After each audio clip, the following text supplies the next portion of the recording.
Hello, Green Team. We are on our final video of our series, Working an Offer. We're on part 6 of 6.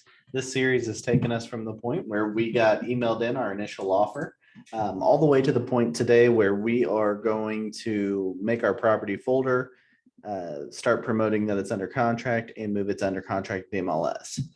So today is all about getting an offer under contract. The 5 areas we're going to go through are verifying final signatures, and then how to send the contract to all the parties involved in the transaction, creating a property folder, and then filling out the contract summary form and alerting our branch coordinator. So let's get started with verifying final signatures. The key to this is we want to work page by page through the contract, verifying each signature line and initial area are all completed. You will notice on the financing addendums that it does say in the event of a counteroffer, on a counteroffer form, this line is not signed. So be cognizant of that as you're going through these page by page to see where the signatures are and make sure that they're in all the spots that they need to be. Use the checklist, use your property file checklist. It can be your best friend here to make sure you have all the forms you need and everything is signed as it's supposed to be. It's much easier to get an extra signature or an extra form filled out at this point when we just got the property under contract versus the day before closing, going back and trying to get a signature or form filled out. It also doesn't make you look great when you go back to your client saying that you missed something, missed a signature, missed a form at that point versus at the very start. It makes sense to everybody that we may not have all our ducks in a row and right at the first moment of contract. So use your checklist to keep you on track. And the third part's earnest money. You want to verify where the earnest money is going, who's responsible for it. Make sure you've got your deadline figured out with that under contract period at the moment of under contract. So make sure you verify that as you're going through the forms. And then the next thing we're going to do, we're ready to send this contract. Once we've gotten it all buttoned up, we want to send it out to all parties involved in the transaction. So the way we do that is by using the new executed contract email template. The reason we call it new executed contract is because that's what we use for our subject line. And I'll show you that in just a second. This file is on our drive under WRCOK office and then info and guides. You'll see this file, the new executed contract email. This is a real simple template to use. All you have to do is highlight everything, copy it, and then go into your email and just start composing an email. You can paste it in there. And then you just kind of work through, you put this is your subject. So you can put it something like this. If I was doing this for 123 Main Street, it would look something like this. Norman. You can see everything's marked here, so we know what we need to change. So we're going to put the closing date right here from the contract.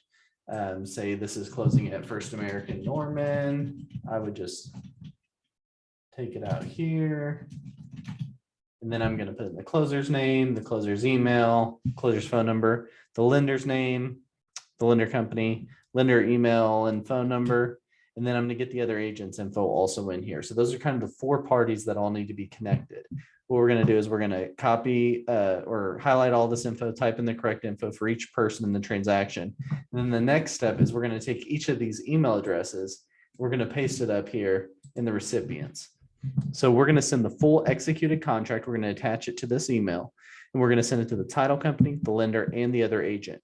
Also, what we're doing by doing this is connecting all of them with contact info. So if title needs to reach out to the lender or the lender needs to reach out to the other agent, everybody is connected and we can have smooth communication through the transaction. This is the easiest and best way to get your file started. So as soon as you've got everything buttoned up, you've verified all the signatures, put together this email with everybody's info in it and attach your contract and send it out. And this is one of the fastest ways to get everybody on track to try to hit this closing date for your transaction. The next thing we're going to do is we're going to go ahead and create our property folder on the drive. So on the drive, under WRCOK property files, this is pending because the property just went under contract. We're going to go find us an insert address here and we're going to rename it to our address. So again, this is just house number, street name, street suffix. Make sure you always use the street suffix, comma, space, and the city name. Use this format for every one of your folders, and every time you type the address, we don't need the state unless it was an out-of-state address. like a referral or something. And always make sure that street suffix is in there just so we don't get confused with a terrace and a way or whatever. So always put this in there. I'm going to back out of that for now, but you will just rename that insert address here. And then when you go in here, you'll see all of our company forms are in here already for you to fill out.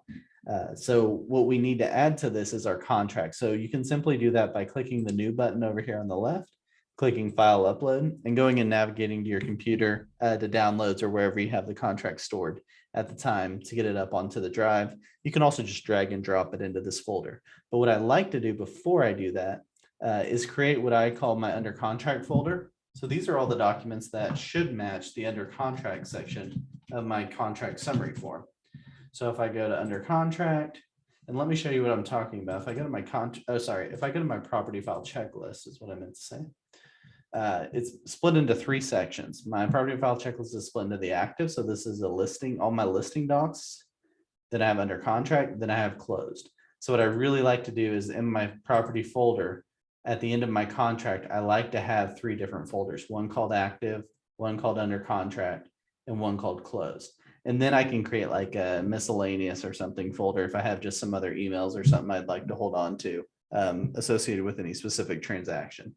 So in my under contract file, I should have all of the documents that match up with this part, the under contract portion of my file checklist. So you can go through and make sure they're all in there. And that's how you get your property file all set up. Next thing I need to do is fill out my contract summary form, which again is in my file. I can go to contract summary. Oh, I already have it open. It's right here. Opened it again. Your contract summary form's got basic info like the address, type of financing, conventional, FHA, whatever, list price, contract price. Contract price is the final price that was agreed to between the buyer and the seller, the year built of the property, and then some listing info if it's your listing, the pending date, which is the date of the final signatures, the buyer and seller's names, title company, closer, closing name, and then the referral amount if there's a referral fee being paid out of our office, and the referral source that it's going to. Then you put in both agents info and you're done. This form seems like a lot of info, but we're asking for it because we're required by Weicker to put in all of this into our backend database for all of their auditing purposes. So we actually need all this info filled out. If for some reason you think you don't have something that's applicable, like a referral amount, just put an NA so that we know you saw the box and know that it doesn't apply to this situation versus just leaving a bunch of blank boxes and then we don't know if you meant to fill it out or skipped over it or whatever. So once you've got this completely filled out, you're going to click address, the box where your address is. You're going to click this little comment bubble up here. And this is how we let our branch coordinators know that we have a new under contract file. You just click add comment. And all you have to do is type at and then your branch coordinator's name and it'll pop up in our list. So you can see Gage, WRCOK. Whoever your branch coordinator is, just type in their name. Make sure you click their WRCOK email and it will notify them that you have a new under contract. Now, I always like to do this with a follow-up text just to make sure they saw it. And so I just send a follow-up text and say, hey, just so you know, I got that property under contract at this address. And I commented you and I sent you my contract summary form. So this is a really good way to make sure that your branch coordinator knows, because what you really want is your branch coordinator promoting this new under contract as quickly as possible. They're going to take this info and start building through our templates, post across all social media platforms and across our pages to promote your new under contract. So get this to them, make sure that they get the info on it. And then the final thing we need to do is we need to put it in the MLS as a pending listing. So I'll navigate over to my MLS. Remember, the MLS rule is you have 2 days from it going under contract to move it to under contract, but we want to do it as quickly as possible. One of the reasons why is because it'll help you avoid unwanted showing requests of people still requesting showings, even though the property's under contract, or any agents being confused that you still have it active, even though the property is actually under contract. So to fix that, we just go into add edit. We're going to select our listing. You guys won't have this top option, so just ignore that part. But we're going to select our listing, our active listing at the time. We're going to click change to pending. When we click change to pending, it's going to give us a few things. Pending date, which again is the date of the final signatures. We're going to put in here.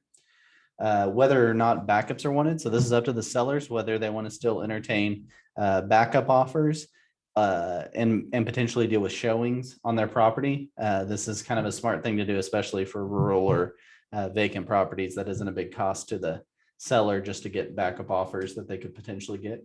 And then we're going to put in who the selling associate was, which means who was working with the buyer. So the easiest way to do this, you probably won't have their MLS IDs memorized. You just click find a selling associate. And if I put in my info up here and say you were trying to find me, it would search and find my ID. You can click fill and it'll autofill for you, so you don't have to copy and paste or anything. And then if there's a second or a co-selling agent, meaning a second agent on the buyer side, you could do the same thing down here. You're going to click submit listing and that'll make it pending in the MLS. Once you have it pending in the MLS, the next thing is once it closes, you'll do the same process basically to move to closing. But now we've gone from the point that we got emailed an offer from the buyer's agent. We've taken it all the way through the process, gotten it signed, gotten everybody agreed to it. And now we're pending in the MLS and we're ready to move into the between contract and closing phase, which is the next series of Green Team. And I'll see you guys over there.